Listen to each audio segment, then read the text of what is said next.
Hi there. My name is Tina with Office Interiors, and recently I had the chance to sit down with the Halifax Chamber of Commerce and my colleague Tim Coyle of Haworth. For those who don't know, Haworth is a global leader in commercial grade furniture. But not only do they have really nice products, they have an amazing research and development team who are now working around the clock coming up with the most innovative thoughts and ideas around creating a safe return to work. So what you're going to see next is Tim Coyle's presentation of Haworth's latest and greatest ideas and suggestions relative to furniture and space planning. Hope you enjoy.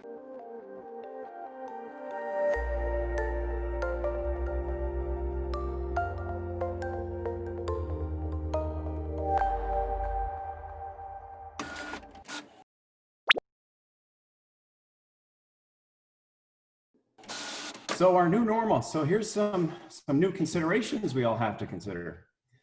People are going to be returning with the weight of this crisis and might be anxious about using their workspace. It's not going to be normal. It's not going to be what we're used to.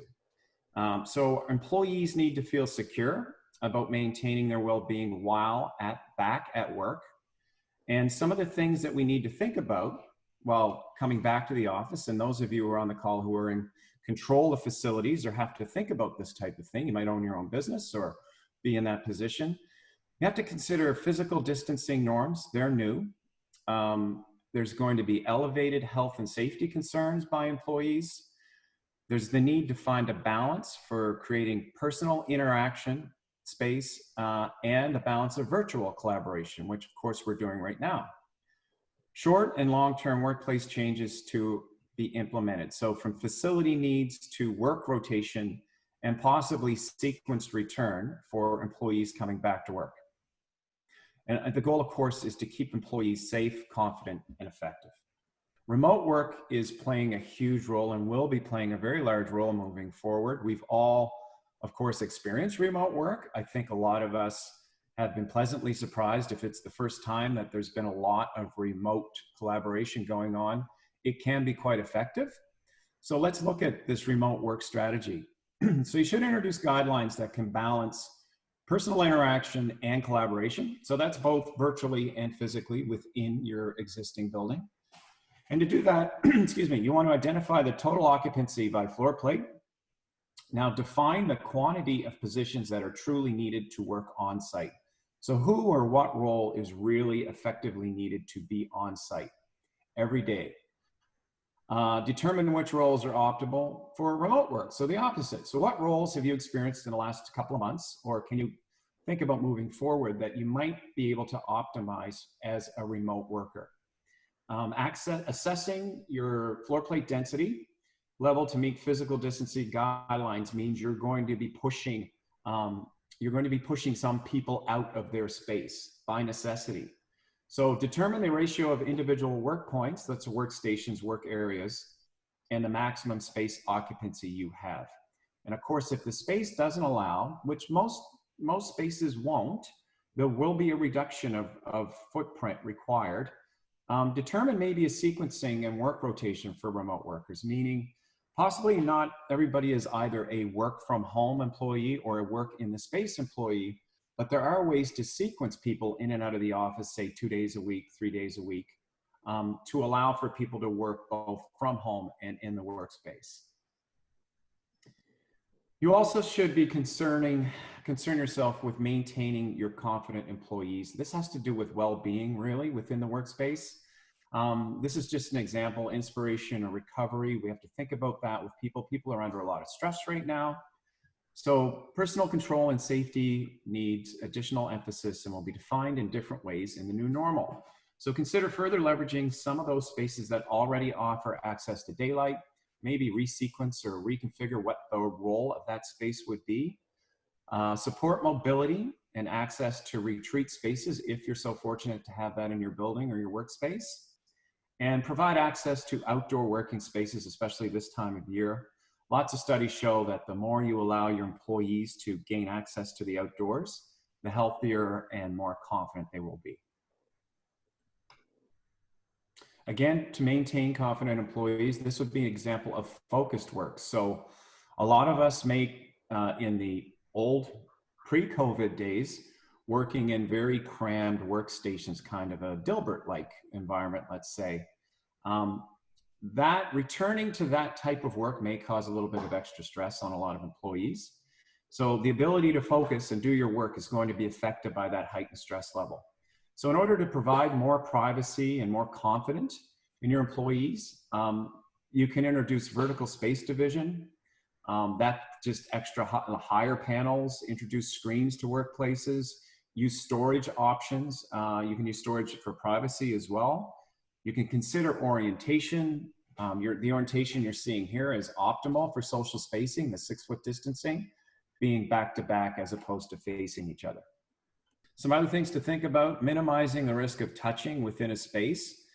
There is lots of technology out there that's touch-free, motion sensors, light sensors. There's even sensors that you can use to open doors. You wouldn't even have to open the door.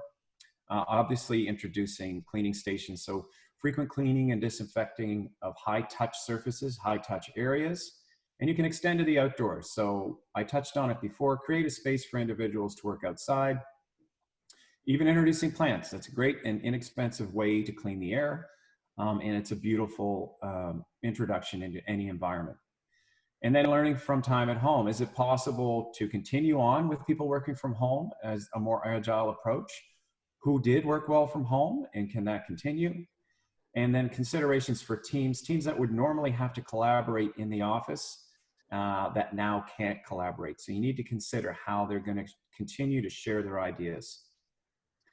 We'll jump into kind of some examples of making changes on the floor plate, some comprehensive solutions, some of the design implications you might have to consider, and then there are some product applications that are available.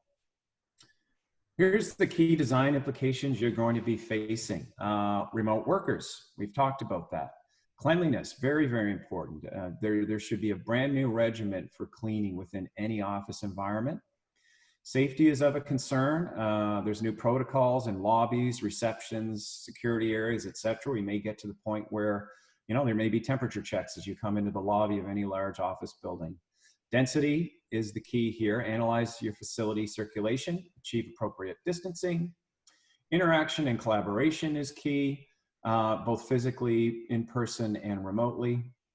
User control. So are we providing your employees a variety of spaces to safely accomplish what type of work they're assigned? And introduction of technology.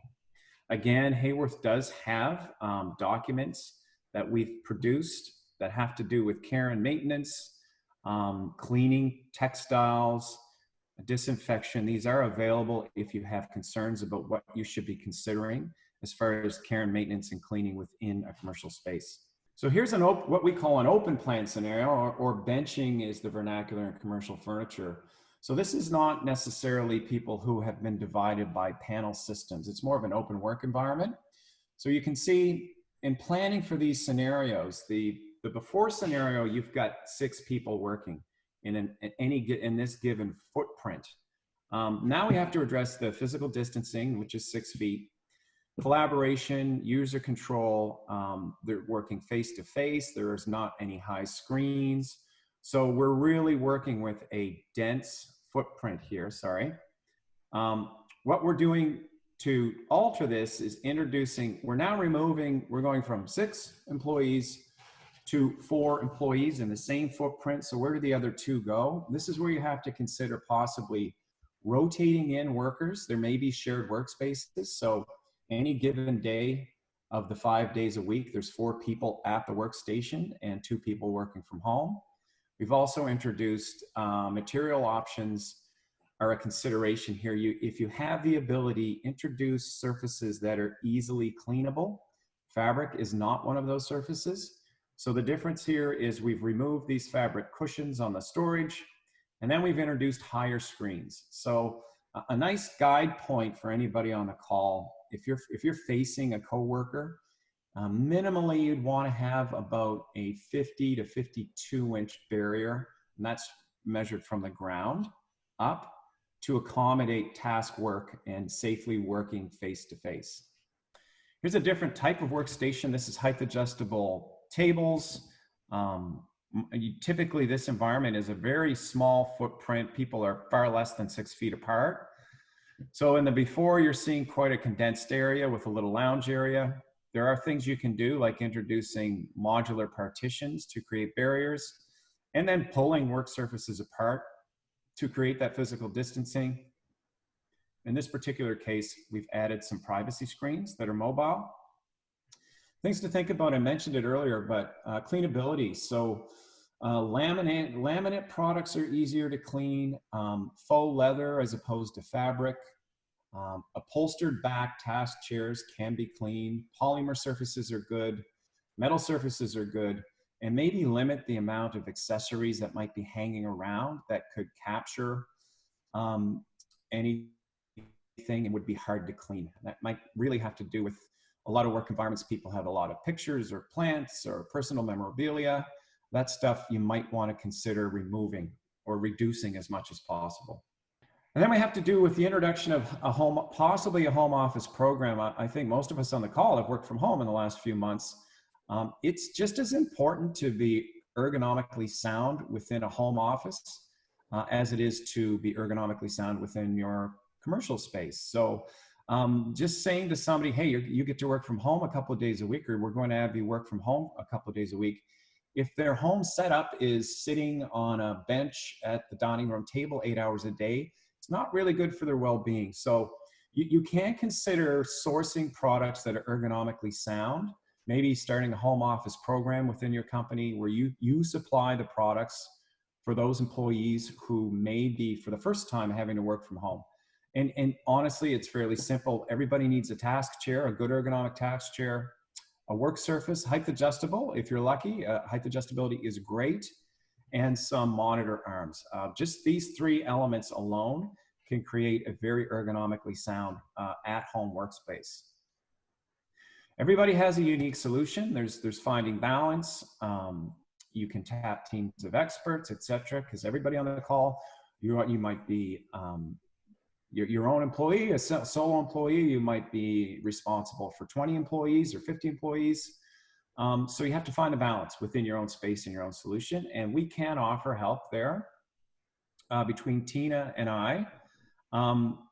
We can start a discussion with you where we're going to give you some contact information here in the next slide, and just start the conversation, have a discussion. What are the concerns that you have?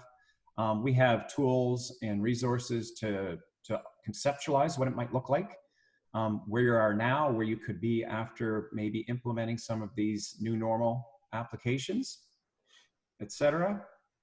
And to engage us, the first step would just be arrange a listening session. We'll listen to what your current situation is, where you have your concerns, and we can certainly help with our expertise in guiding you at least down the road to get to this new normal. So we hope you found that helpful. But needless to say, if you'd like more advice on space planning or had any other questions, feel free to reach out to me directly or check out our Learning Center. And we also have the links below for the extended cut of this webinar, as well as the Q&A portion. So we really do wish you nothing but success in navigating a safe return to work, and we're just a phone call away.